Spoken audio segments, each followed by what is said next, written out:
Учитывая ситуацию с коронавирусом и новый подъем заболеваемости, фиксировавшийся в летние месяцы, до последнего стоял вопрос, каким будет формат занятий в школах в новом учебном году. В итоге было решено, что дети пойдут в школу 1 сентября, и занятия начнутся в традиционном формате, несмотря на продолжающуюся пандемию. В первой сухумской школе 800 учащихся. Дети будут учиться в 2 смены. Помимо этого, в школах меняется режим работы. Для учащихся первой смены уроки будут начинаться не в 9, а в 8:30. В этом году школа примет 74 первоклашек. Их разделят по 3 классам. Первый звонок – это для первоклассников и 11-классников. Школа готова к принятию детей на 1 сентября. Рассмотрены все тематические планы, причем тематические планы мы постарались охватить всю программу, так как мы понимаем, что год может удастся сложным.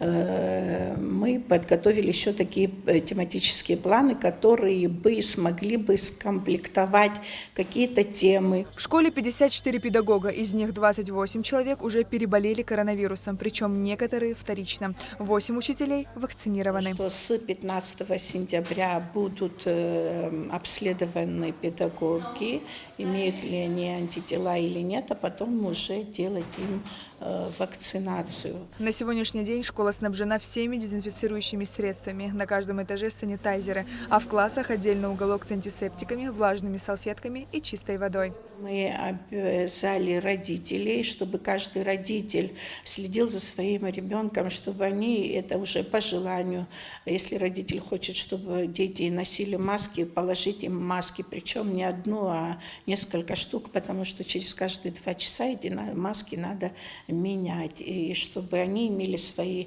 антисептики и салфетки увлажняющие. Вот уже несколько лет первая школа совместно с Министерством просвещения и языковой политики помогает учащимся из малоимущих семей приобретать школьную форму. И в этот раз 22 семьям будет передана школьная форма. И в другой столичной школе номер 6 также идут последние приготовления к новому учебному году. Кто-то подметает школьный двор, кто-то расставляет парты и стирает пыль со школьных скамеек. Здесь учатся 780 детей. Конечно, мы соблюдаем все санитарные нормы. На линейке у нас будет присутствовать только 1 и 11 класс. У нас очень много первоклассников, 4 первых класса, у нас 75 детишек придут к нам завтра 1 раз. И, конечно, мы для них устроим праздник. 11 класс будет встречать и так далее. Остальные классы все 8:30 зайдут, линейка начнется в 9, остальные классы 8:30 зайдут, у них будут классные часы. Исходя из того, что у нас дети очень далеко живут, мы школа крайняя на окраине города, и у нас много детей из Гулерибского района, у которых всегда проблема с транспортом. И много детей из Бабушеры, с авиагородка, они как-то исторически в нашей школе учатся, и уже давно учатся. Мы не могли, конечно, их отправить в другие школы. Поэтому мы немножко сделали 3 смены, знаете, как это, плавный переход.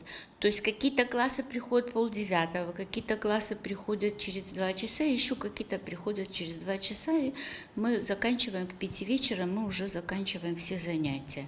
Мы постарались разделить на 2 входа, чтобы как можно меньше дети общались.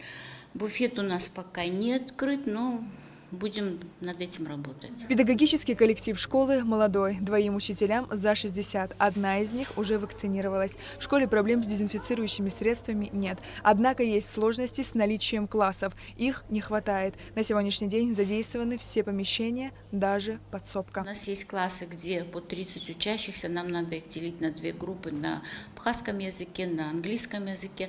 Вот это наша большая проблема с местом. А так все остальное хорошо. На сегодняшний день больных, о которых бы знала администрация школы, нет. Коллектив здоров. У нас болела уборщица, но она, слава богу, выздоровела.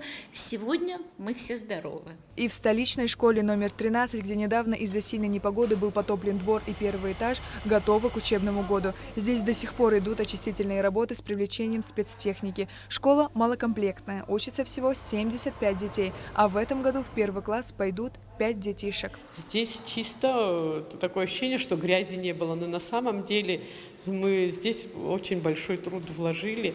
Но так как у нас на первом этаже училась начальная школа, всю начальную школу мы подняли на второй и третий этаж, распределили по кабинетам, у каждого свой кабинет, все подготовились, и сегодня тоже этим занимаются. И тем самым мы можем сказать, что завтра мы можем начать свои уроки, которые мы должны проводить. Ну, завтра, 1 сентября, у нас в 9:00 начинается линейка для всех учащихся нашей школы, так как их у нас не так много, поэтому мы всех учащихся приглашаем на линейку. Если не будет дождя, мы будем проводить во дворе. Если будет дождь, то будем проводить вот здесь в вестибюле. А что касается вакцинации, ее сделали еще не все учителя. Сделали несколько человек, всего лично я. Делаю вот завтра, послезавтра 2 числа я записана, иду делать. А так остальные пока придерживаются, не знаю, наверное, придут к тому, что надо будет делать, но пока не все сделали. Школа явно нуждается в ремонте. Даже после небольшого дождя протекает кровля. В коридорах и кабинетах по стенам струится вода и в буквальном смысле льется на голову. А ведь в день съемок прошел лишь небольшой дождь. Но даже несмотря на это, двери школы откроются 1 сентября. Сария Кварцхеля, Михаил Братухин, Абхазское телевидение.